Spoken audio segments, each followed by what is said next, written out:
And welcome back now with 33 days go to the polls. It's now rush hour to the politicians. Did I say just politicians? The law in me has just surfaced right on time. With 33 days to go to the polls, now crunch time for the politicians running across the country in search of votes. Now, one gentleman who is now not so new to the crisis, so to speak, let me just call it the crisis, is Senator Johnson Sakaja. For the last one or so months, he's been between the courts and the political scene, And today, I am privileged to have him in studio. Today is going to be about Johnson Sakaja. They call him Sir Johnson, right? that's what my dad used to call me. Yeah, Sir Johnson Sakaja, politics, degree, and questions. That is the discussion we're going to have on Viewpoint today. Yeah. Welcome to the program. Thank you. It's great to be here. Absolutely. And as you've said, it is 33 days, 22 hours, yes, and 22 minutes to the opening of the ballot at the exact moment you said it. Yes. On the 9th of August, 2022.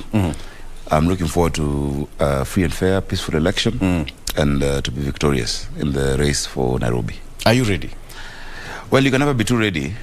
So every day I go out, and of course, you know, I'm running with weights on my ankles because, you know, you run and you're being pulled back. But I'm confident. Every time I meet the people of Nairobi, you can tell the resolve is there. The willingness is there. They can see what is happening and they understand what is going on. Right. And so they give me energy every time I go out. Yesterday I was in Mukuru. I was on a community radio and then had a town hall with residents from Mukuru kwa Njenga, Mukuru kwa Ruben, as well as Viwandani, and you can tell the resolve is palpable amongst the people of Nairobi the day before. And every day I'm out there, including today. This afternoon I'll also go out somewhere and just interact with my people, who I still serve as the senator as we speak. Senator, you seem to be having a very tight schedule. Yes. It's not easy for you at this particular point, I can't imagine. Well, if it was easy, everyone would do it. And that's why many are called, but few are chosen. Yes. So I'm used to the tempo, I'm used to the pressure, I'm used to, you know, the politics surrounding elections. I remember I've done this for almost all my adult life. And so I take it in stride. Yes. I never skip a bit. I never stop to smile. You know, I never stop smiling. I'm always upbeat about it. And I'm confident and hopeful that finally our dreams of transforming our city will come to fruition. That we will finally be able to achieve what millions of Nairobians want, a city of order and dignity, hope and opportunity for all the people of Nairobi. I'm asking you about your itinerary and your tight schedule because this is a time that most politicians are out there. In fact, right now, even when we call them for an interview, the next answer they'll give you, mi niko mashinani. Yes, at least mashinani yangu in Nairobi. Exactly. Your mashinani is in Nairobi, but then you are in Nairobi, but you are oscillating between courts and the political podium. Well, yes, there's a court process going on. There have been challenges. There's been what I've called a political witch hunt around my qualifications. But the matter is in court. It will come for judgment tomorrow, and we'll wait to see what the court says. We've presented everything that is needed as the law requires. When all candidates were called to present their certification, I presented mine, like anybody else. Right. I took my degree certificate. I took my transcripts to the IBC. Of course, before you go there, you go to the Commission for University Education, so that they write to, if it's not from Kenya, they write to the issuing institution. First, they write to their counterpart, Commission, which they did. And the Commission from Uganda wrote to the university, which responded and said, everything is okay. This was a student, we own that. Of course, after that, then started a whole hula baloo around it. And powerful forces trying to stop that process. But we live in a country of justice, and I'm confident that we shall emerge victorious. The truth will prevail. Where did the rain start beating you, Senator? I don't know if it's rain, so to speak, but it's part of the process. You know, it's part of the political process, and I wouldn't want to apportion, you know, blame or come and cry, because when you in Swahili they say ukitaka kuyaoga lazima uyavulie. Exactly, you must be ready for it. Kabisa, and so it was expected, and I think the only strategy for our opponents in the state has been to try and stop me. And that is the only way they would get their candidate to succeed. But that is not going to work. We are confident we're going to be on the ballot and that will be vindicated. You know, you have been in politics for quite a long time, Senator, and someone would argue that you've interacted with who is who across the country and even outside the country as we speak. Yeah. And therefore you understand how government operates. You understand the process of IBC. You understand how the inner circles of the powers operate for one to succeed in any political seat. There is this sentiment that Senator James Orengo once quoted in the Senate, that government will one day eat its own people. Of course. Can you relate? Of course, government is its own. But if I didn't understand, and I think you're very right to say that I understand how government operates, I understand how the political circles, deal with both their own and those who are not their own. And I want to assure you, if I didn't understand how government operates, they'd have knocked me out a long time ago on various other grounds. Were you ready for this? Of course. I was ready and very prepared. Remember, for more than 10 years, I've done strategy for these people. I was the technical brains behind TNA. I became the chairman of the party. I was head of strategy for Jubilee. I'm the one who even formed the logo and look and feel of Jubilee. Yes. I was the chair of that department. In fact, when we launched it, before we launched it, I remember when we invited all our MPs and senators and governors to State House from all the parties, remember, from TNA, URP, New Ford Kenya, Ford People, all of them. Yes. Only 5 people spoke. That was Noah Wekesa, who was the chairman, the co-chair of the strategy committee. Kiraitu Murungi then was invited. Then invited me to explain to everyone, what are we doing? What is Jubilee? Why? And I had to explain to Hamwe, to Kopamoja, Kulialala, One Kanyakla, Kimi Kibagenge, in all languages, to say this is the aspiration of our country, unity.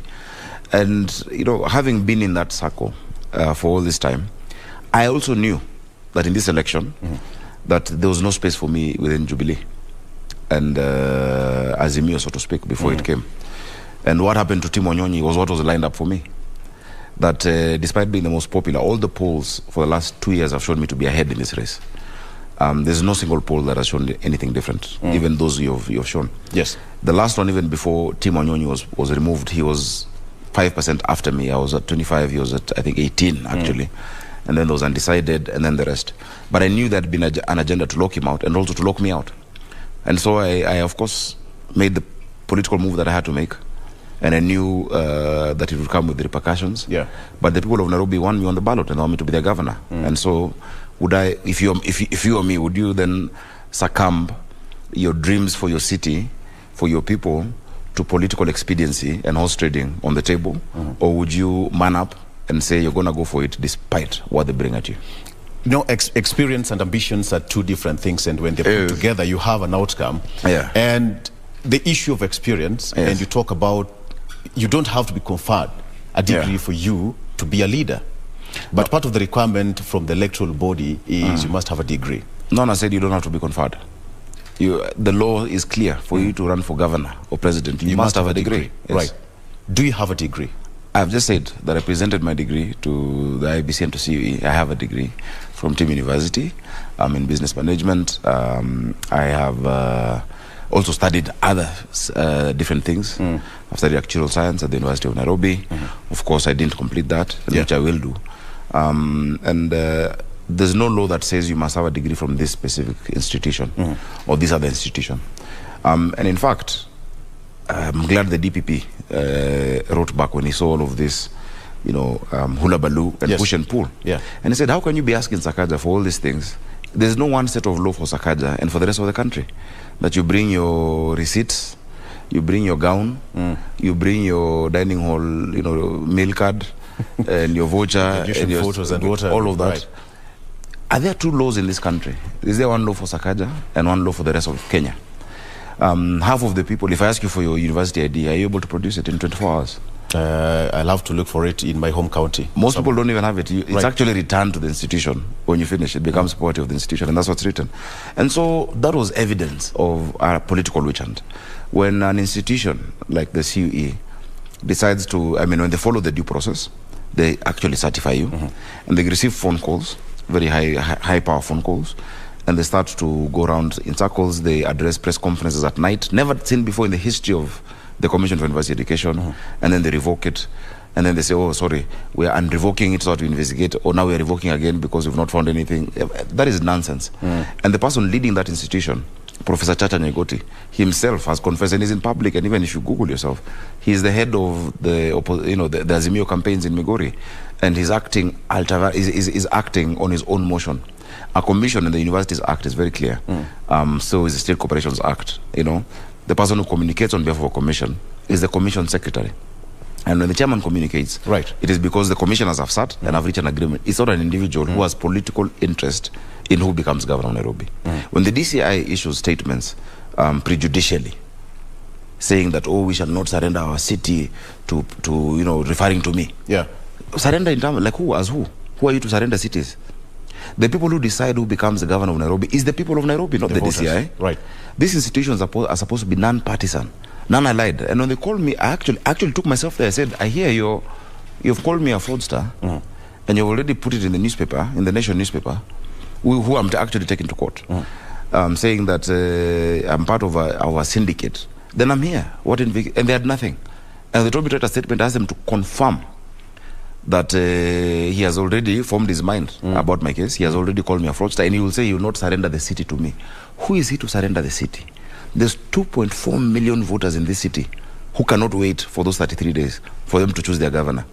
The DCI, if he's a voter in Nairobi, has one vote.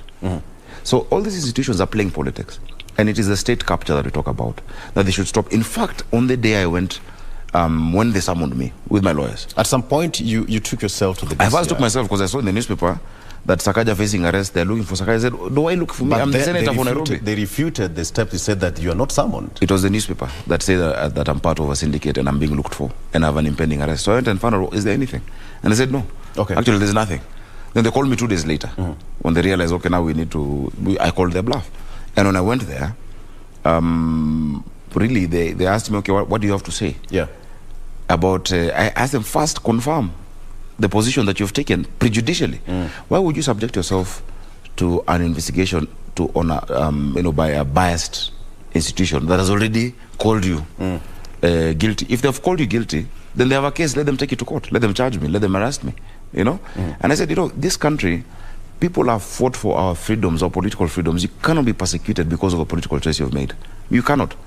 And the minute I walked in there, and it's on my statement, the minute I walked in there, I found he engaged in deep, heated conversation, the personal assistant of my opponent, with the head of the DCI. What was the discussion the moment you walked in there and you found the DCI and the team in a meeting? What did they tell you? Of course, they fumbled and they asked me to sit in a different room. But you see, if it looks like a duck, if it walks like a duck, and it quacks like a duck, you can't tell me it's a pigeon. It's a duck. Are you trying to say that you're a target from somewhere? Of course I'm a target. I'm a political target. Nairobi is important. Why would you be a target? Because I'm about to win the seat. And they want to win it at all costs. And I think there are either some certain things that have been going on in the city that they want to conceal, or some people feel they own the city.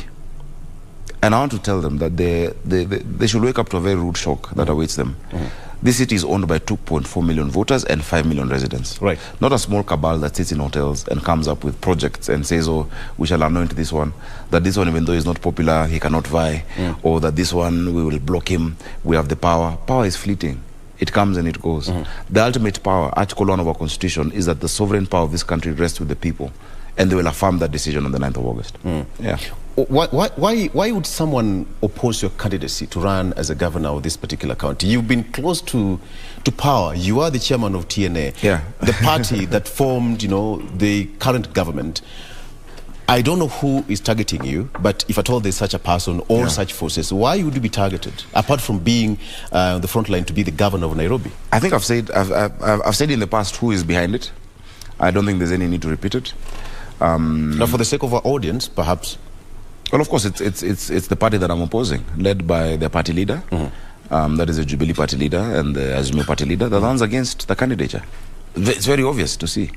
When you see a petitioner going to court saying that he has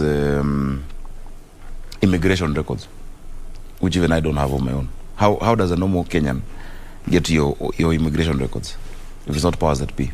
When you see the CUE, for the first time, they have the panel of lawyers are represented by the Attorney General himself under strict instruction.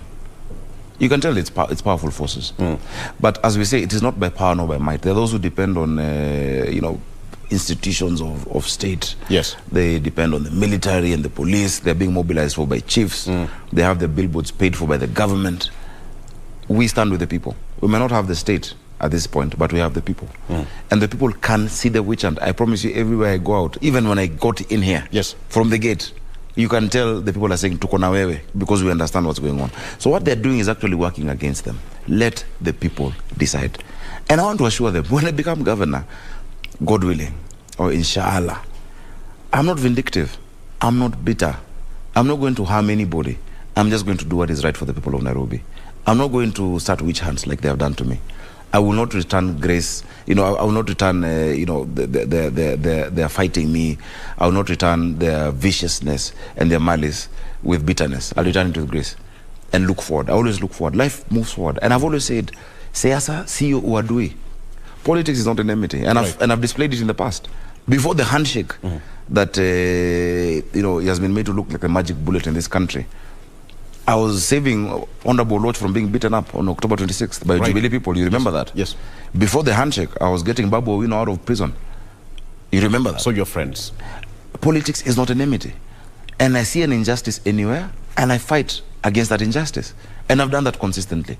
So no one should be afraid of a Sakaja governorship. All right. In fact, everyone should be excited and look forward to the people retaining their power to make their decision and self-determine in this city of Nairobi. That will only come to pass after 9th of August, because when you have the powers with you, you can do anything with it. But Governor, am I right to call you Governor? Yes. Right. Let's go back to your education system. When did you enroll at Teams University? Which year in Uganda? I think all of that is out there, and since there's a ruling coming out tomorrow, there's sub judice will prevent me from going into those details. I can come back. I can come back tomorrow evening to discuss it, because it's in court. But I graduated in 2016, October, with that degree. It was a distant course, meaning I didn't have to do too much of going in there or coming back here. And I'm very happy with the colleague who showed me that there's this program, and that was actually just when we had opened up TNA. I remember that time I was trying to get employed in the office of the Deputy Prime Minister. Before that, I'd worked with him, but I was never in the formal payroll. And I realized that since I didn't have this other certification at the university, and I was actually quite embarrassed to go back to finish those units, to sit back in class, I felt shy about it. And so somebody told me, there's this other option that you can pursue slowly, so that in future that you're not stopped from getting. I was supposed to be the Director of Political Affairs then, and I could not get that job. And I'm very glad for two things: the person who told me to do it, and secondly, the person who actually advised me to always keep my cards close to my chest. And so they were surprised when that is what I presented. You once worked for President Uhuru Kenyatta way back in Treasury.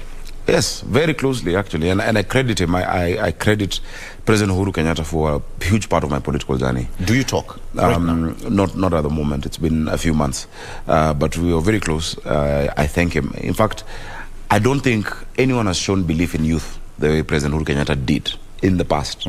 But I think his belief in youth got dazed because of people who let him down progressively. And you remember when he appointed Mudi Awori, he said, the vijana wananiangusha. Yeah, I thought they have. But you can imagine that time he was 50 and he, worked with a 26, 27-year-old to be chairman of his party. Before that, President Kibaki had worked closely with, because I started this in Vijana na Kibaki. That's when I was joining the fourth year at the University of Nairobi. You were part of the logistics team and driver. I started as a driver of Mr. Patrick Ngatia, who's vying for Nyeri Town MP, and I wish him all the best. And then he noticed that I have other talents. And of course, I was working, that role for me to be able to also, sort out many other things. Trying to run a few businesses, trying to get fees and, make, just get by. But I really showed, deep interest. And so even as a driver, I knew one day I want to be a leader. So I drove like a leader. I thought like that. I went up the ranks and I became head of the entire, technical political process, especially at the election date from the 27th of December. From there, I met President Uhuru Kenyatta when I was giving them a presentation on the election. Yes. And we became, acquaintances and became friends. And I remember after that, there was an issue when the Kriegler Commission came, and they asked for... Part of what the Kriegler Commission proposed was that we need to redo our constituencies, because our constituencies had what we had called gerrymandering in the past. That in the earlier regime, the president or the powers that were at that time would make sure that there are many MPs, tiny constituencies, few people, but have majority in parliament. And so we had to address that. And so in 2009, I came up with a formula to actually do that redistricting and delimitation of constituencies. And so when the Parliamentary Select Committee, that time headed by Babu Namwamba and Abdikadiro in Naivasha, the one place that they were stuck at is on how to address that issue of representation in our constitution. And so they said, let ODM bring a consultant, and they brought Professor Adul, who's the Vice Chancellor of the university, the Technical University. And the PNU at that time brought this 24-year-old young boy with just an idea and with knowledge of mathematics. And Professor Adul presented his numbers, and the committee listened. And then I came after him, I presented my numbers, and of course the rationale around it. And he came back and said, you know, just do what this young man is saying. And that's how I ended up writing Article 89 of our Constitution that we have today, word for word, including the population quota, the formula of 30% and 40% in the delimitation, and that was the one part of our Constitution that was going to fall asunder. And so I'm glad that even at that age I have published an article of the Constitution. There are many lawyers take a look at that article with doctorates and PhDs who've never written a piece of legislation or in the Constitution. But moving then from there, the president then, or rather then he was the DPM, insisted that I must come and work with him, and we went to Treasury in the office of the Deputy Prime Minister, who helped him figure out a few things. We said, KANU cannot work, let's go to form this TNA. And I got young people. I think the 20th of May 2012 is a day people will never forget. The launch of TNA. There's no party that's been launched in that way, with the vibrance of young people, of course tempered with the wisdom of the older people. And we launched a brilliant movement. Of course, I was still involved in the strategy. I still did numbers. And of course, a lot of those political numbers are based from my background, my educational background. Because as I keep saying, the day you graduate is not the day a button is pressed and gives you information. That now you know what you know these things. And we will prove our naysayers wrong. And so our journey went on. We became very close friends, and we worked closely together. But just on this time, we've disagreed on principle, on politics. And again, I say, politics is not an enmity. I cannot wait for him to finish being president. Possibly I'll get my friend back. At some point, you even quoted President Kenyatta as being behind your wars. Yes. How true that is? It's very true. I'm quite interested to understand how that is. Well, as I've said, no need to go into that, because I'm not running around town crying. I am focused on the election. He knows the role he has played. I mentioned it once, and I think I'll leave it at that, out of respect for his office. But he knows what he's done, and the phone calls they've made, the people they've asked, the meetings they've been in. Remember, a lot of these circles are still our friends. Yes. And so there are people in those meetings who feel guilty and come on in and say, hey, Sakaja, hey, can you talk to this guy? Can you do this? Can you do that? And so we get all this information. But I don't blame him. It's politics. I don't take it personally. You know, when IBC, several candidates were submitting their credentials and their papers to the IBC. And one was asked for a gown. Exactly. At some point, on record again, Honorable Wanjigi also had some questions regarding his papers and what have you, Walter Mungari as well as you now. But now yours has gone interstate. I think for the rest, they didn't present any degree. And they said, oh, I'm about to finish, or the ceremony is in September and whatnot. And so, legally, you must present a degree certificate, which I presented. It's gone across state. There's been harassment across, our neighboring country. The actual ambassador, when the ambassador actually drives to a university, the whole ambassador of Kenya in Uganda drives there to try and intimidate an institution. You want to tell me there's no one behind that? How many other people have been taken through such a process? Until the university itself has gone to court and said, we're seeing a very malicious prosecution going on. We want fair administrative action, that if our student is being questioned, and they've stood by their student, and I want to thank them, because they know, they have the records, I've paid over time. But you see, all of this, the people who believe in transient, very fleeting power. Yes. It goes, and it's going in 33 days, unfortunately for them. Senator, allow me to take a break, but we come back, we still have got so much more to talk about, because I'm quite interested to understand why the president may not come to your aid right now. And yet your friends, you helped inform the government. And I think only he can answer that. What I want us to talk about, if you'll allow, is the plans for Nairobi. Plans for Nairobi. And the vision that we have. We'll discuss that. And what the city is going to be. We have got Senator Johnson Sakaja in studio. Today, it's all about degrees, questions, and Nairobi and politics with Honorable Johnson Sakaja in studio with me. Let me take a break and we come back. We still have got so much more. What are your questions? Send them and we'll be sampling them in and at the tail end of this program. We'll be right back after this.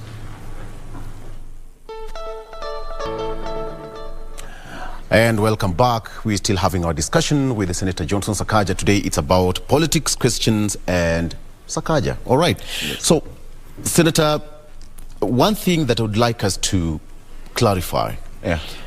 At what point did you join the University of Nairobi? When was that? After that must have been 2003, 2004. Yeah. And you did distance learning at the same time? University of Nairobi? Yes. No. I was a student here. A regular student? Yeah. You also a student leader. Yes. You came out to become a politician before you ventured now into real politics. But then now, when all these things were happening, you've been chairman of TNA, now part of the ruling government for 20 years. Yeah. Senator, did you not see the red flags or the red signs on the wall? So that I'd have done what differently? All these things happening now, were you not foreseeing any situation where you'd be subject to this kind of, back and forth before you hit? Of course, and I'm not complaining about it, because I know I'll be on the ballot and I know I'll win the seat of governor of Nairobi. I knew that. I mean, they say no pain, no palm, no cross, no crown, no thorns, no throne, no girl, no glory. Yeah. It's part of the process of leadership. So you can't just whine about it. You focus, you keep focused, you keep your eyes on the prize. The motivation with bringing such things is, if you're a weak person, you'll quit. If you're a weak person, you'll be somewhere in a corner crying. You'll be just lamenting. But you focus on the campaigns, and that's why I'm here at 7 a.m. to speak to Nairobians, and I'm going to be out there on the ground. I'm going to do 2 constituencies today.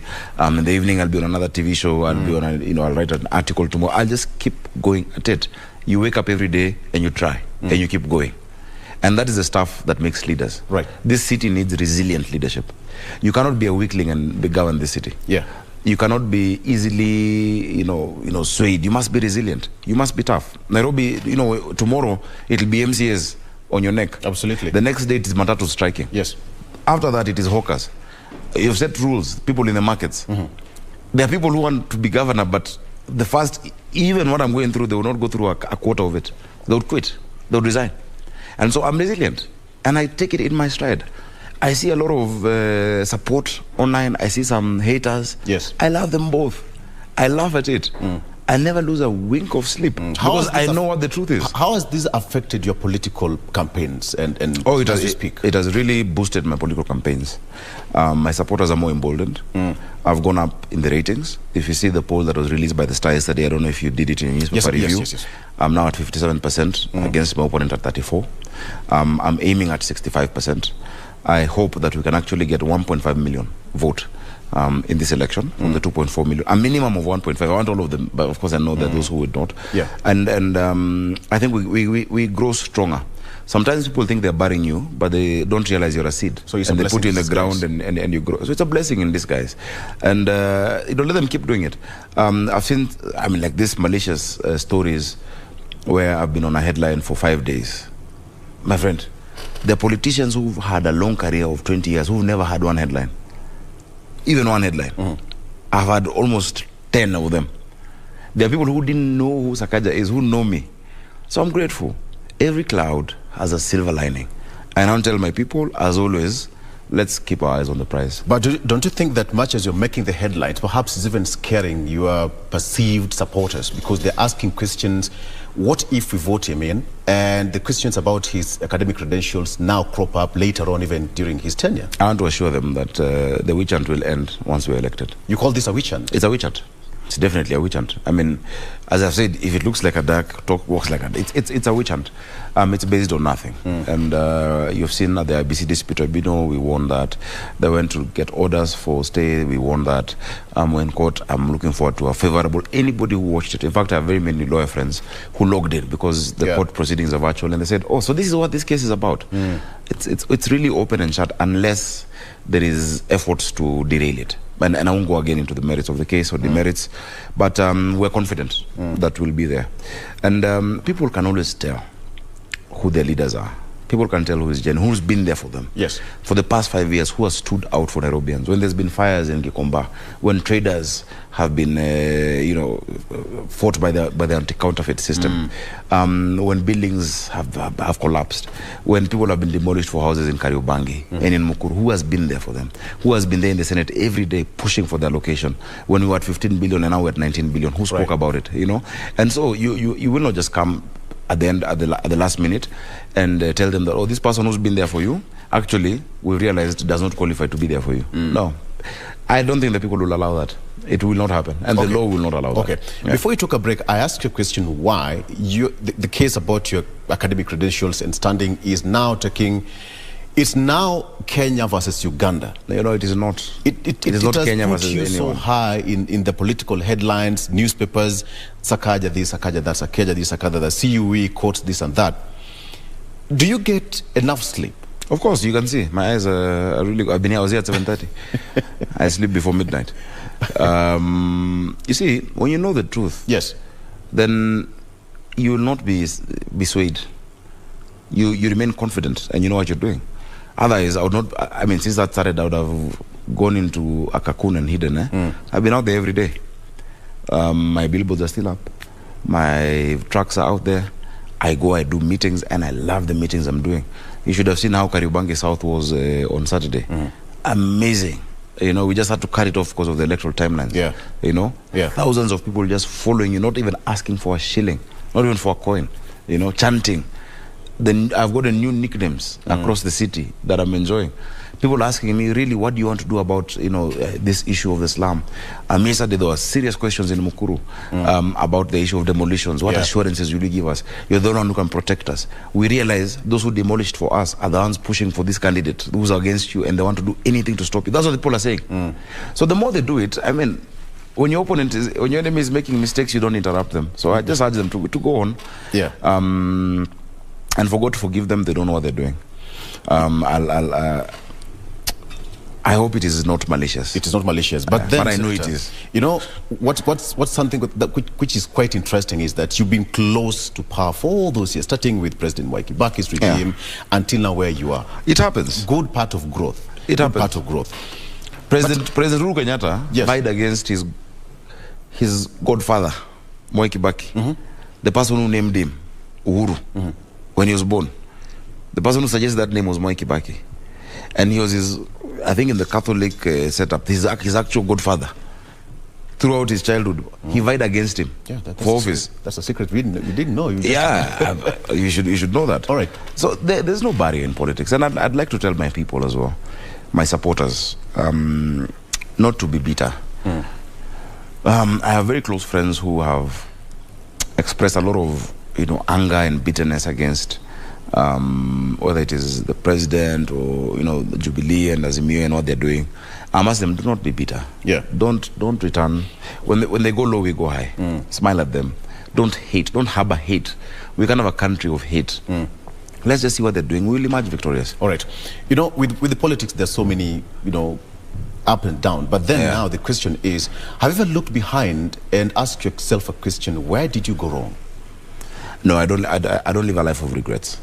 I think everything is a lesson. Who did you offend? Well, I don't think I've offended anybody.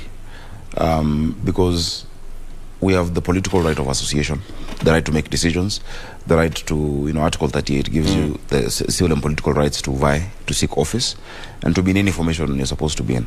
If anybody is offended, then they are unconstitutionally offended. They don't have a constitutional right to be offended by my political choice. And I made my choices, and I stick by them, and I believe in them.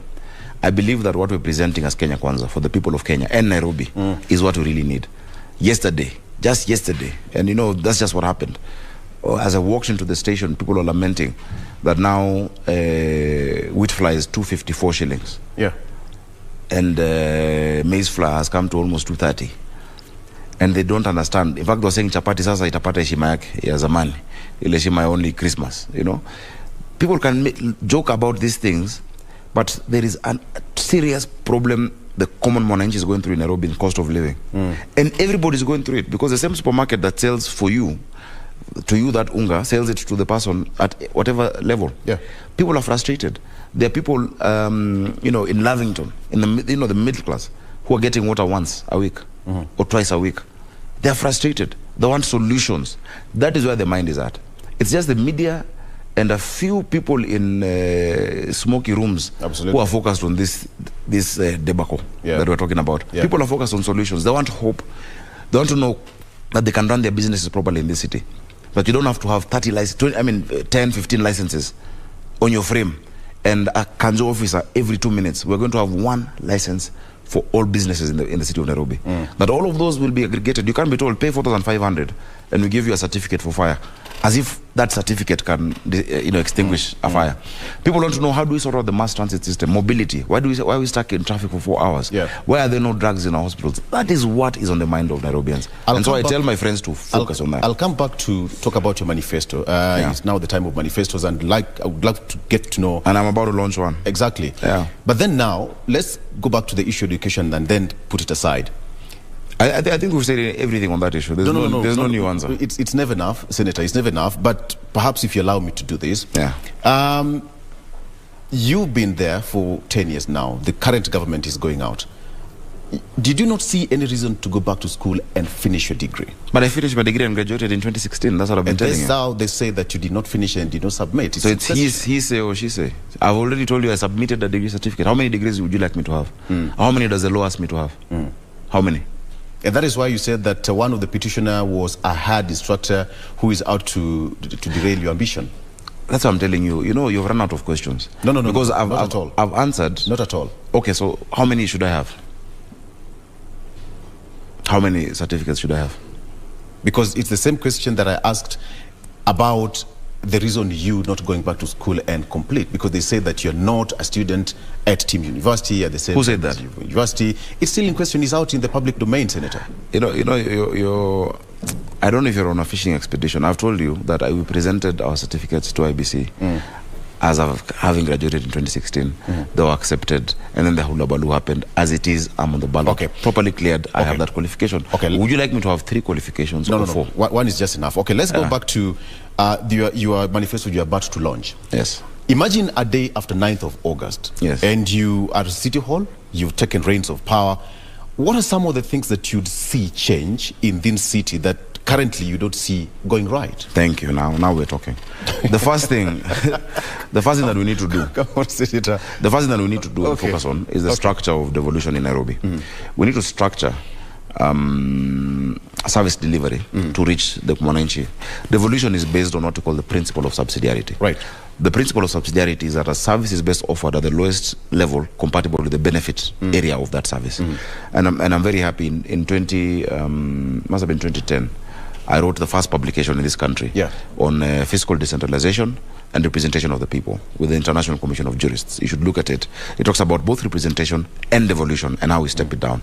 Now, the reason why people of Nairobi have not felt devolution as it is because in as much as Nairobi is small geographically, 696 square kilometers, City Hall is too far up from many people. And so we're going to divide Nairobi into 5 boroughs. Nairobi North, Nairobi East, Nairobi West, Nairobi South, and where we are now, Nairobi Central. Each of those boroughs, pursuant to the Urban Areas and Cities Act, it must be section, first of all, section 48 of the County Government Act provides for that, and the Urban Areas and Cities Act 14, that you can actually step it down. Each of those boroughs will have a city manager. Now, there will be a city manager in charge of Nairobi West, in charge of Nairobi North, in charge of Nairobi. Reporting to the governor. Reporting to the governor. Right. Actually, I want him to be reporting to my deputy governor, who will make the chief city manager. Now, what happens is this. Today, if I talk to the person in charge of garbage in Westlands, and ask him, why is there a heap of garbage here in Westlands? They tell me, I'm so sorry, sir. There was a crisis in South Sea I'm dealing with. Or this has happened in Donholm. The person sorting out roads in Kayole should not have anything to do with roads in Kilimani. Right. So that you step it down and step down the accountability. So a few sub-counties will come together. It's actually Section 48(1)(a) of the urban of the County Government Act that provides for urban areas and then cities. Yeah. And then now the Urban Area Cities Act. That will have step-down responsibility. You will get your services that you require from your borough where you are. You do not have to come to City Hall. You do not have to go line up and know somebody, because you also want to digitize a lot of our services. And now that's why I'm happy my Deputy Governor, Njoroge Mushiri, who is, has a great background in computer science, has had a sterling career in the banking and in terms of systems, is going to be dealing with such things. And so from wherever you are, you go to your phone, all the services you require from Nairobi County, whether it is water, whether it is permits, whether it is licenses, whether it is approvals for building plans, whatever it is, on your phone and at your borough. Westlands people, stay in Westlands. Kayole people, that area, they will have a city manager. And so once you've sorted out our place into boroughs, you can now deal with the big issues in the city. Yeah. You can be able to deal with garbage and cleanliness, because there's a level of accountability. So at this level, we understand that, you know, you have companies that have been allocated different parts to collect garbage from, but they're being paid for what they deliver, not what they collect. Which some people would say that is captured by cartel. Exactly. More so the water industry and the garbage collection in the city. Yeah. So the first thing you do is that we agree in every sub-county and then borough, there's an aggregation point for garbage. We get our young people. Our young people are unemployed. They are jobless. But, and they can come up with also companies to do the aggregation and sorting. Because we want, by the time the trash is going to Dandora, or to whichever other landfill we set up as Nairobi, maybe in Ruai, that can be a factory, it comes sorted, it is collected from there, and then we can produce energy from our waste. The waste in Dandora has the capacity to actually light up our city, and we can do that. And so we will have sorted out unemployment, we will have sorted out cleanness of our city and reduce corruption because of reducing that human interaction with cash, because of digitizing, involving our young people in this murky business that has been camouflaged by cartels, and have a city that breathes. I remember a city that used to be clean. When I was growing up just here, actually, possibly 500 meters from where we are is where I was born and raised, here in Gara. Every Tuesday and Thursday, there was this Camaro that would come, you know, and open up its flaps, pop a truck, and then empty the trash into it and go. Today we are seeing trucks with open tops pouring garbage as they collect it. You will not see those trucks. The harassment of the county officers, of businessmen by county city council officers will be a thing of the past. We'll reorient our public service, and we must do that. Those are the first things we're going to start with. So we organize our city to those boroughs, sort out the issue of garbage collection, realign it, because if I'm only paying you to deliver garbage here in Dandora, then you might collect it from just outside the gate. Exactly. So I need to know if you've been given Nairobi West Borough. Before I'm paying you for delivering it in Dandora, is there garbage in Nairobi West Borough? From those designated aggregation points where young people have been involved. Number two, I spoke about the licenses and the whole business atmosphere in Nairobi. We are running a city that is not pro-business. Yet Nairobi is supposed to be the economic and financial hub of Africa. It's geographically placed in the right place. Everybody wants to be here, but they want a working city where I can move from point A to point B. I know all the rules, and that's why we say order. That all the rules are clear, and all the rules are followed by everybody. Right. So number one, we're going to reduce all our licenses. All these licenses, including those the national government is levying in Nairobi, whether it is Music Copyright Society, Praise, whatnot, all of them will come under one license. I'm the one who will pay those entities. And I will not allow them to go around the city harassing people. Because today somebody comes, oh, I want to check your health license, or tomorrow somebody else comes, your dustbin should be plastic, not a carton. You're stifling business, and that is why, even now with the NMS and KRA collecting taxes, this year they've hardly hit 7 billion. Yet Governor Sonko was doing 12.6 billion. And of course he was given a bad name. What will be a source of how will you finance your development projects in the county?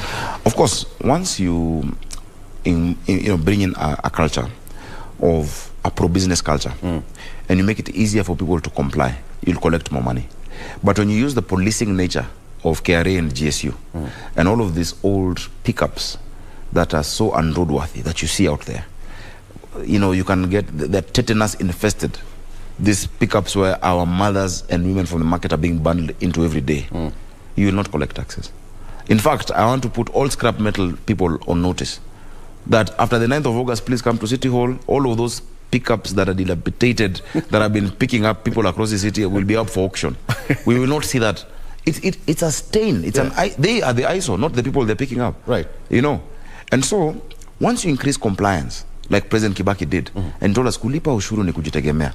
When you see a Kanjo officer coming to tell you now, hii biashara yako tukusaidie namna gani, people actually comply and they're happy. I was with ladies in Gikomba, what was it, Marikiti, just the other day. And they told me, you know, Super Senator, they called me that. Si tungependa kulipa, hakuna shida. Na tutalipa hiyo shilingi 50 ama 100, but hatujawahi ona mtu anasafisha hapa.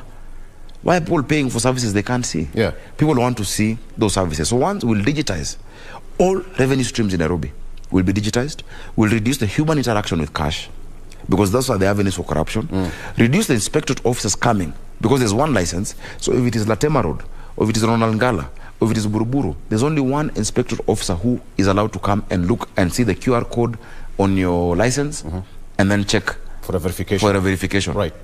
Because what happens today, I was talking to some people from Buruburu, and they do wines and spirits, and they said once these guys land at the first shop like this, they're in WhatsApp groups, wanaambiana kumekujwa, and everyone else closes shop down the road. Intelligence. And so that's why they can't even collect 7 billion KRA, and then they're getting a percentage, a commission. Why are they collecting a commission for public taxes in Nairobi? Yet our county government cannot even finance its budget. Okay, Senator, you know what happens? You know, Nairobi gets the biggest lion's share in terms of national government revenue. Yeah.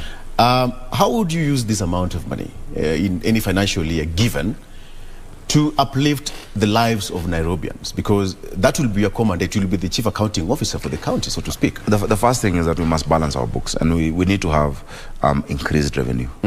The deficit that has been there, even if you look at the current few budgets, even in Nairobi, is alarming. And that poor planning then leads to unfinished projects. It leads to strife. Right now, the county government workers have not been paid. They were striking last week. There are people who gone without salaries for months.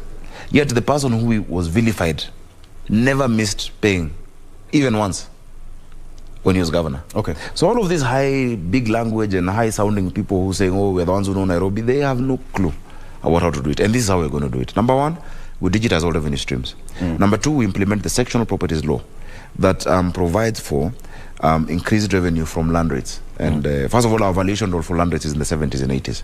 So we bring it up to date from January 2023.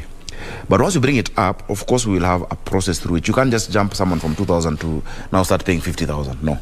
We'll find a way to scale it so that people can comply. We'll work with the people. I foresee that we can be able to actually hit a revenue target of 50 billion in Nairobi County. It is very possible. And the 19 billion we're getting from Senate, remember when I became Senator, it was 15 billion, 15.8, now it is 19.9. When you add it to the 50, we're going to have the headroom to develop this city. But beyond that, the real solutions of this city require just more than receiving money from the national government and the taxes we collect. We need to be innovative about how we finance the big projects. We have a big water problem, and I'll speak about water.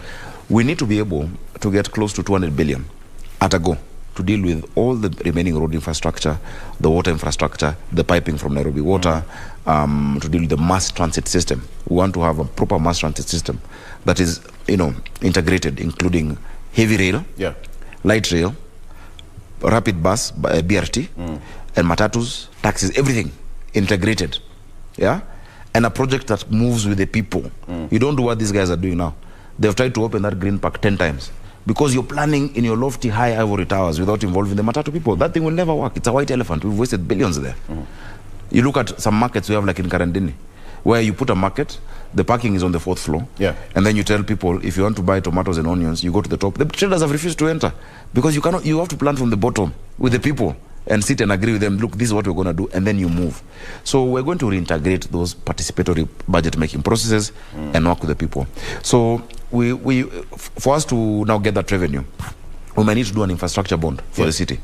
The Kenyans out there, I've met them in the diaspora, who are saying, if there's actually a financial instrument that we can buy into that actually talks about infrastructure in Nairobi with a proper plan and a proper governance structure, we'll be willing to actually put in money to see our city of Nairobi, because the highest foreign exchange earner for our country today is remittances from Kenyans working out there, and I've been chair of labor, I've seen it. So we're going to increase our revenue, and then we'll address our problems like water, of course the garbage issue, school feeding, and many more.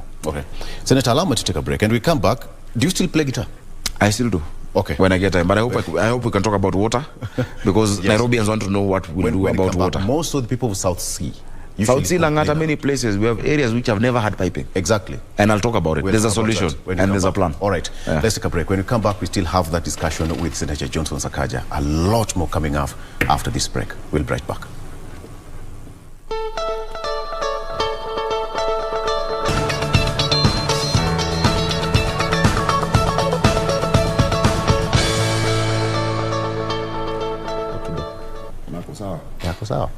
All right, welcome back. We are still with Senator Johnson Sakaja. In studio today is about Johnson Sakaja, Christian's degree, and more issues to do with the issue of Nairobi. Senator, let me ask you this. What makes you think that you're the best candidate for Nairobians to vote for you? Well, I don't think I'm the best human being, or that I have all the solutions. Yes. I just believe that I very strongly feel for the people of Nairobi. I love them. I'm a Nairobian. I've grown up in the city. I have a passion for the city. I have sent myself to serve. I have not been pushed. Not a project. It is my own will.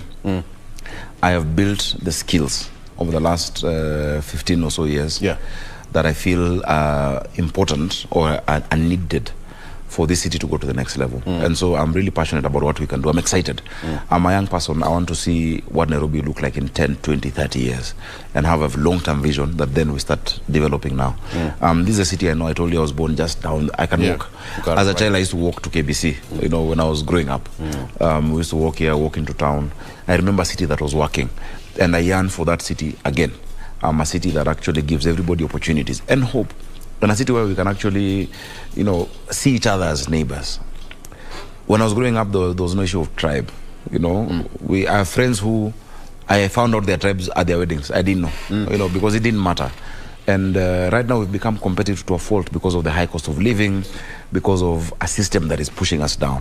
And we want to give Nairobians space to breathe. We want children to have playgrounds like we had when we were growing up. We want, people to be safe. For us to have a 24-hour economy, for us to have water, for us to have all those amenities. And that's why I believe I'm the candidate who best, I think, identifies with those aspirations of most Nairobians. When are you launching your manifesto? Well, I intend to launch it in the next few weeks. We'll give a definite date. Some things are out there, including some of these debates, etc. But in the next few weeks. But even before I launch it, I think Nairobians have heard what I've consistently spoken about. I've spoken about siasa safi for the last 5 years. I've spoken about how to address our water issues, about young people. I've legislated. I've been rated the best performing legislator 3 years in a row at the Senate. I've had the highest number of bills and motions, and even questions about the county administration of Nairobi. It is all out there for you to see, and through Mzalendo. And so they know what I'm generally about. And so I'll just be giving the specific solutions. And like today, for instance, we've spoken about several manifesto points. We've spoken about specific interventions. Which I wanted to ask you, perhaps if you don't get into details, but key 3 or 4, 5 that you feel are quite close to your heart and you'll exactly just transfer it to the people of Nairobi. Of course, the first is just a service delivery structure that reorients how we look at our people. That everybody serving Nairobians sees them as a customer, and that we must make your customer happy. That includes the boroughs, the pro-business culture. The vibe about Nairobi is very important, because that's the software, and people then own their city and feel I'm Nairobi. Most people, when you ask them, where are you from in Nairobi? They say, I'm from Kisumu, or I'm from Kamega or Nyeri, but I live in Nairobi. And people to own Nairobi. And that's why every year we're going to have a Nairobi festival from December the 12th for 5 days, where we're going to showcase our arts, our different cultures, our sports, our talent, our matatus, the Nganya Awards. And they're going to culminate in the Governor's Cup in football and rugby and basketball. And so we close down some of our streets, have our artists come and display, people who do food come and set up, whether it is Aga Khan, whether it is Koinange Street, whether it is Loita Street. Have that festival, and I promise you in 2-3 years, it's going to be a worldwide attraction. And so you giving ownership to the people, because if they don't have ownership, then they don't care about how the city is run. If you ask people in an estate group, who is a treasurer, and you say, oh, we want it to be Oloo, they're like, no, let it be somebody else. We Baba Kamau tumjui na hii pesa, because they own it, even if they're raising 10,000 shillings. But for their 50 billion or 40 billion, since they haven't owned it, and so that ownership for me is the most important thing. Of course, we will be able to improve on, of course, the cleanliness of the city, reduce the cost of doing business, and allow and encourage and provide people to do business. The county is quite exorbitant. Not only is it exorbitant, it is multiple, and you don't know which one to pay. And so we'll reduce that cost in terms of the multiplicity. We'll have a fund in every ward of 50 million shillings from the get-go. 50 million shillings for businesses, for young people and for women. Remember, in 2015, in the other parliament, I'm the one who brought in the AGPO rule through law. Through an amendment to the Procurement Act of 30% procurement for women, youth and persons with disability. It is not being implemented. That's why I want to have my hands on the steering wheel to actually implement it. Is there any bill that you passed, that you presented in Senate and sailed through, that you can easily tie to your leadership in Nairobi County that actually affect the running of this particular county? Very many. The disaster management bill, just to be able to respond to these disasters that happen in the city. When a building collapsed in Huruma a few years ago, I remember I was one of the first people there. And with the community and the young people, we were able to at least save some lives. Yes. Now, the agencies of government came and spent hours arguing about who's in charge, while we were actually trying to rescue people. I was not a senator then. The machine that was used to cut through the metal bars, I had to buy from a hardware there. The milk and the bread that was feeding those rescuers was from me. Yet you had NOS down the road, you had the National Disasters Management Authority, you had the NDOC, sitting there arguing and saying, when the president comes, who will take a photo next to him? And that was nonsense. We lost 47 young people. We lost 47 lives because of that negligence. And that is what encouraged myself and Senator Mutula because of that, and also Solai. What happened in Solai Nakuru. So we co-sponsored a bill on disaster management, and it passed in the Senate, went to the National Assembly. I sponsored the startup bill. Startup bill is for young people and even old people who are innovative, who have rapidly scalable businesses powered by technology. We've seen startups that have come and have moved leaps and bounds and gotten immense funding internationally, but they're not protected in Kenya. And so you have many of our startups here that are noted internationally, and they're not even registered in Kenya because there are no incentives. And so the startup bill is supposed to create incentives to de-risk investors who put in money, because the government cannot afford to fund. You can't fund startups. The government cannot. We're talking about people getting 5 billion. Who can the government is in debt, first of all. You cannot fund these people.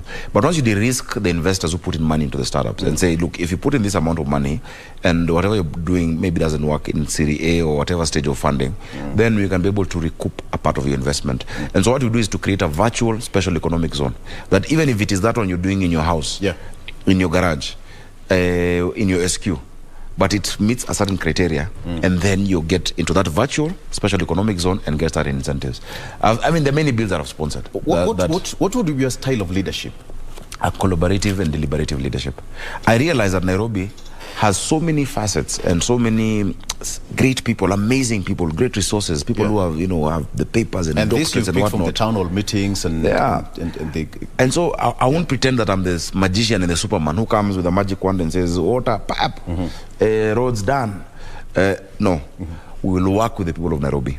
I will have a consistent roundtable with the private sector and give them tasks to accomplish and tell them, okay, you Safaricom or you Coca-Cola or you who, please, let's adopt these estates, plant trees, get the young people involved, do your branding.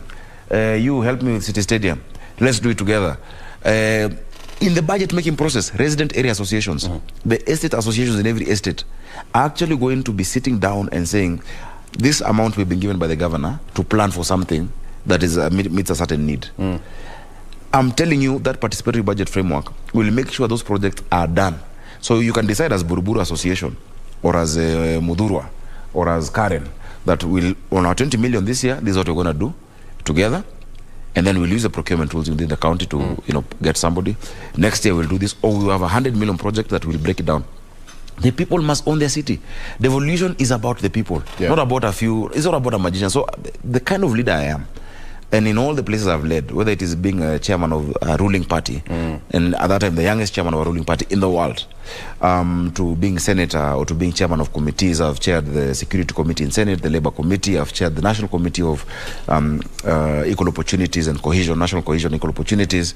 I've seen that you get the best by bringing the best out of everyone. Yes. Not by thinking of the answers, by speaking last and hearing what everybody can bring out. So that is collaborative leadership. So I'm not coming to say, oh, I'm God's gift to Nairobi, and since I've done this in the past, no. I have developed the skill, the resilience, the political know-how to bring the best out of different people in different sectors for the city. Absolutely. And now, as we head to the August 9th election, you've been a senator for all that while, thanks to Nairobi voters. We talked about the issue of water. Yeah. Many parts of this particular county is still facing that, the issue, that precious commodity. Yeah. How will you sort it out? Because it seems like it's a story from one politician to the next, heading to the next person. I will do that, and the one they get into office. Yeah. We don't know what happened. The issue of water. Yes.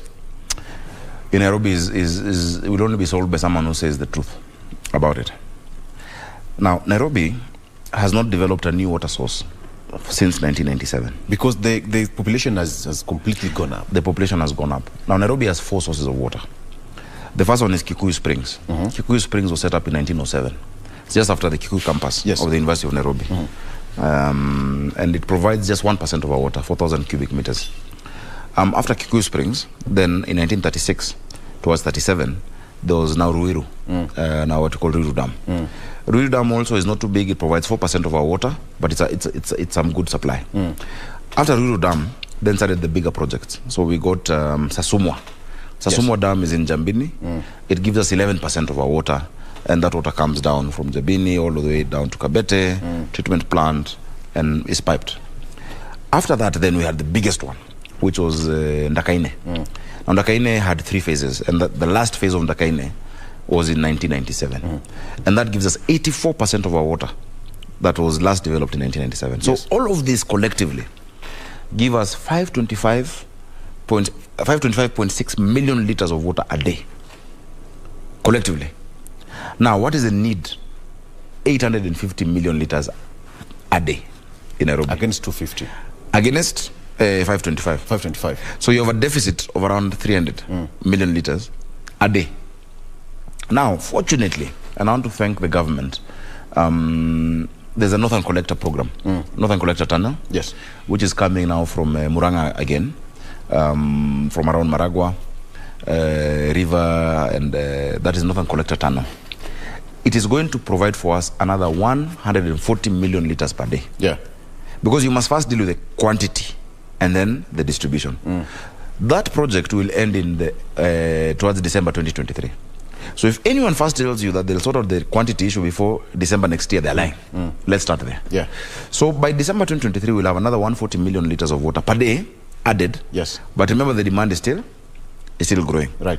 Then Northern Collector Tunnel 2 will be done. Then, of course, we have Karimenu going on and all these other projects.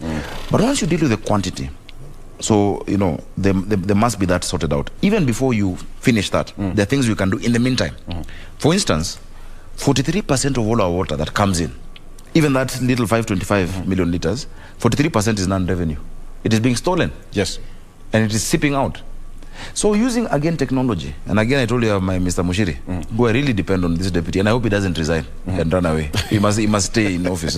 He's watching. Using technology, using technology.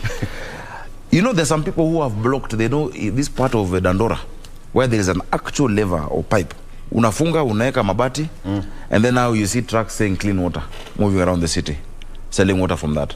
We'll have to stop all of that. And that is deliberate. It's deliberate. But using SCADA technology, once we input it into the system, I can be able to look through my phone and see, maji imekatwa umoja tu, na ni hapa ndio imekatwa. And immediately send enforcement officers to get whoever is doing that, because that is a crime. That's a national security crime against the people of Nairobi. Sabotage. Yeah, so that is sabotage. So we will be able to sort out the supply.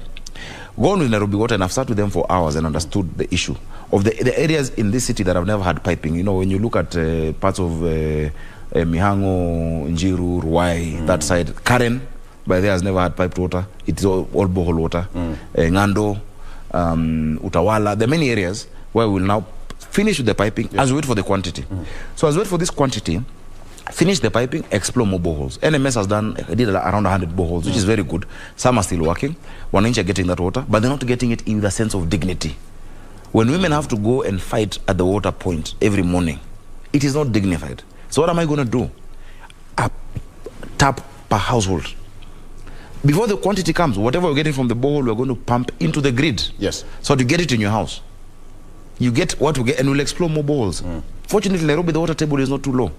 In many parts, we have very good topography that actually, and if all the hydrological surveys that have been done, we can get a lot of underground water. So as we supplement what we're waiting for from the central, we're going to actually do more boreholes, but pipe the boreholes to people's houses. Dignity is having water in your house. Do you know more than 75 to 80% of Nairobians have never had a shower? Do you know that? Like a shower from the top. Yeah. We shower, we bathe bottom up. Yes. You know, with a bucket. It is bottom up. That's a good analogy. All right. Dignity will be that that you can have that pipe in your house, that then you do your network and you have a shower. You have water. Women don't have to go and fight for water till inakuja Tuesday midnight tunangangana. There are too many. In fact, one of the most lucrative businesses today is ya mitungi. Yeah. We're going to get rid of that mitungi business. But then, Senator, you can all attribute all these problems facing Nairobi residents because of the cartels. Because of leadership. If you have strong leadership, you will not have cartels. Cartels are an excuse of poor leadership. Cartels are an excuse of leadership that is too lazy or not bold enough to face the reality and decide whether they're going to sacrifice Nairobians at the altar of economic expediency. That because, and the first way to deal with cartels is to refuse to be part of them. I've refused to get their money for campaigns. Many of them have offered me. I don't. I'm financing my campaign. I'm getting well wishes. I'm struggling every day. Yeah. And someone tells me, where I can bring you 50 million and I've refused. And that is why I'm saying a candidate who is pushing himself and running and being pulled back by the state and by the cartels and has weights on his ankle is still way ahead, because the people of Nairobi have resolve. They have determination and they have decided how their city is going to be run. You've had several town hall meetings together with the deputy president. Around 2 weeks ago, you've had several of them. Yeah, the bottom-up economic forum. Exactly. When you look around this studio, a majority of people here are youth. Yeah. And they are the highest, they have the highest number of votes in the county. Yeah. How is the government, starting from the national government, coming down to the county government, will take care of these people? Because when you look at them, anytime you meet them, watakwambia mheshimiwa umetuacha aje, mheshimiwa iko hivi. For you to stop that issue of mheshimiwa umetuacha aje. Wanasema usikue hivyo. Usikue hivyo. Wengine wanasema gonya. Release us. You get what I'm saying? So I understand they feel that they're part and parcel of the government and part and parcel of the economic growth of the country in general. I think the biggest indication that young people will be part of government is me being elected, because I'm a young person. And that the election of this 37-year-old will be a signal that Kenya is coming of age. I understand these young people because I'm one of them. Yeah. I've gone through what they go through. When I go around and tell them, guys, between you and I, where is the difference? It's just that I found an opportunity and I found my way. And my work then as governor, the first thing to do, munisukume nifike tu hapo juu kidogo hivi nitupe ngazi mpande. So that I bring also other young people forward. And that's all the legislation I've done over the last 10 years. From the National Employment Authority to the 30% procurement opportunities has been focused on these young people. What am I going to do? They'll be part and parcel of our government. In Nairobi, we're going to have that fund of 4.25 billion, 50 million across the wards to these young people. Yes. We're going to make sure they get 30% business opportunities. If that money goes around the counties, I promise you, in 2 years, the issue of not even in 2 years, in a year, crime will go down. When kazi kwa vijana or kazi mtani was happening in Kibra, 47% crime reduction happened instantly because they want to be engaged. We'll make sure we sort out their sports facilities. I fought for this Dandora Stadium thing that had been halted by ESCC. Yes, and I told the ESCC. Even the construction, it's stalled at some It's stalled, and I had to bring a report. I went there with my Senate committee. I told them, the person who's suffering is not those contractors and the county government, it's the young people. The locals around. Because there are 12 teams that play around Dandora Stadium. They each were going to get a store. Do you know when that construction stopped, 6 of my young people died in Eldoret and other parts, felled by police because they went back to crime. So we're going to make sure we finish Dandora. We're going to do City Stadium properly and call it Joka Denge Stadium.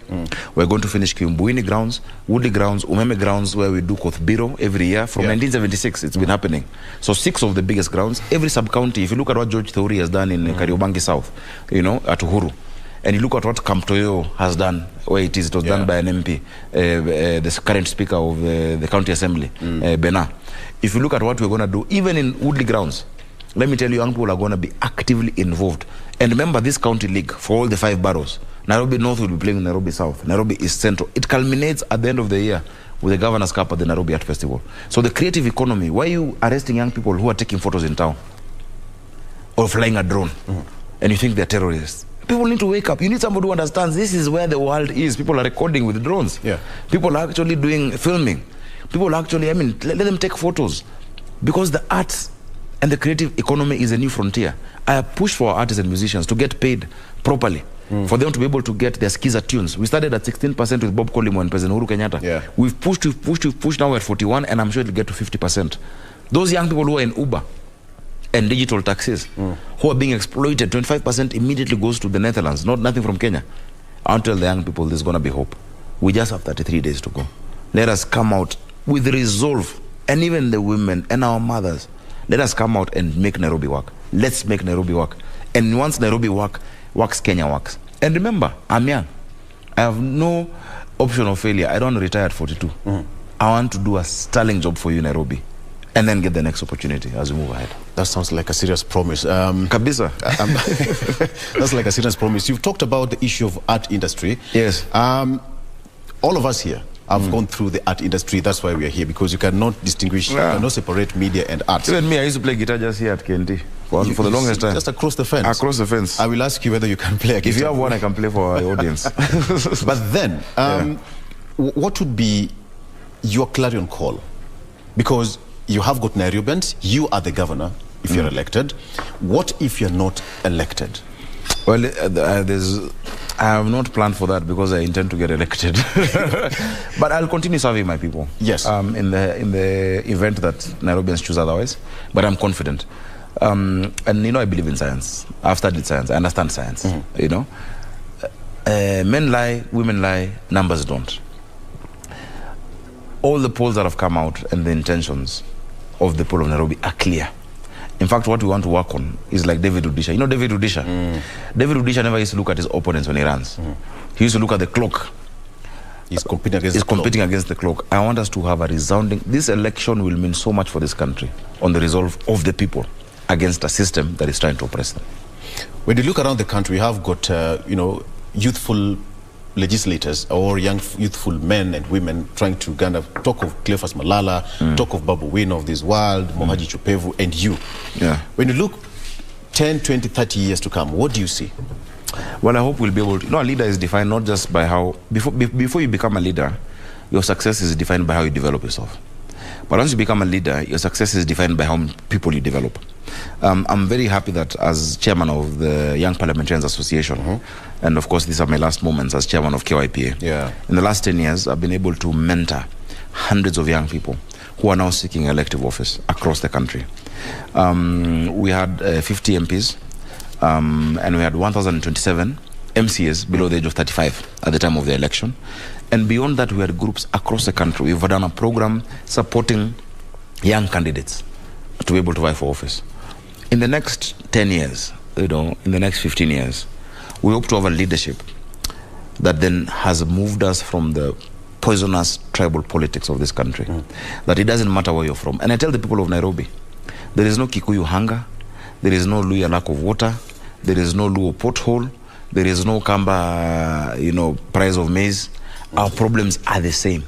If today I get an accident, God forbid, out here, I will not, and I'm taken to hospital, I will not ask for Luya blood or Masai blood or Kalenjin. I'll ask for the blood that is there. And so Nairobi is showing this country an example that somebody can get elected despite not coming from pedigree, despite not being supported from the state, despite not being from whatever community people want to say you're from, but because they have ideas. And once Nairobi gives this country that example, we'll start changing this country. So what is going to happen in 33 days is not just important for this city, but for our country. That every young person can then dream. Every young person can believe in themselves. That how far you go will not be determined by your name or who is backing you, but by the content of your character and by your own merit. That is what will change this country.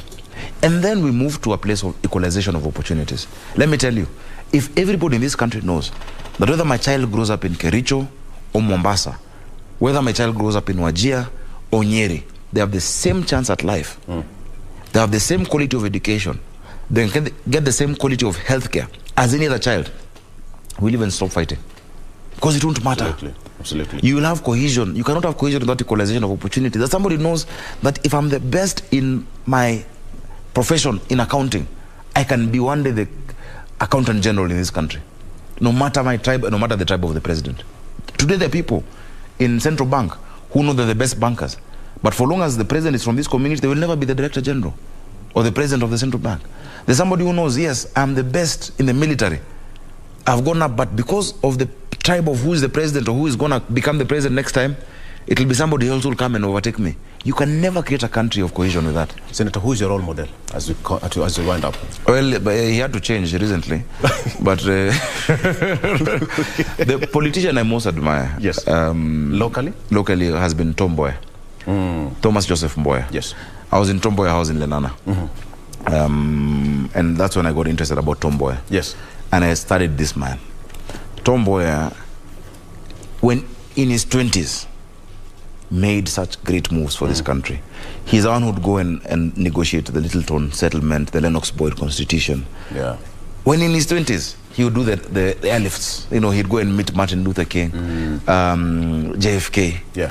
When the Wazirs went to negotiate, even at Lancaster, and he was there, they were being put up in a dormitory. He was being put up at the Piccadilly Hotel because of the networks he had. In fact, I dare say, there is no Kenyan who did more heavy lifting for the independence of this country than Tom Mboya.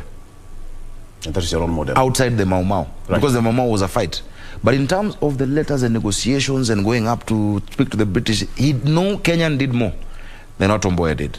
It's a pity that he died too young. But he's my role model. And then when he became minister, he was very young. He was, he was initially treasurer in Kano. After Kanjo, he started in Kanjo just like me.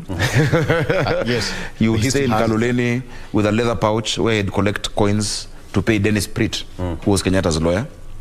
And many times the police would come and barge into his door and find him on his one-bed, room with Julius Nyerere, talking about talking about East Africa, talking about Pan-Africanism. That is somebody who had, and you should read his book by David Goldsworthy about a man Kenya wanted to forget. That is my political role model. Senator, you have got camera 5. Yes. 30 seconds, we are running out. It's already time. 30 seconds, if you can, please. Let's go. Thank you very much, and thank you viewers for watching across the country. You've known me, you've seen me over the years. My name is Sakaja Johnson, and of course I'm presenting myself to be the governor of our great capital. Whether or not you're in Nairobi, Nairobi matters to you. And if Nairobi works, Kenya works. I'm sure you've seen everything that I'm going through. I take it in my stride. I'm confident of victory. And with God being on our side, we shall emerge victorious. And for those who are in Nairobi, please vote for me to be your governor so that we can make Nairobi work. A city of order and dignity, hope and opportunities for all. Thank you. You know what, Governor, Senator, come Governor, because you are a contestant as we speak right now. Almost all the contestants. There are 9 of us who want to be governor. All right. We wish you all the best. At the end of the day, it will be the Nairobians who will decide on who they will make their next governor of this particular great county. We hope that, as you say, peace will prevail even after the polls. All right. That's where we end this discussion. It has been 1.5 hours of having discussions about Sakaja, degree, more questions, and his manifesto. You know what? Go ahead and do the necessary. My name is Victor Oloo. Let's take a break. We'll be right back.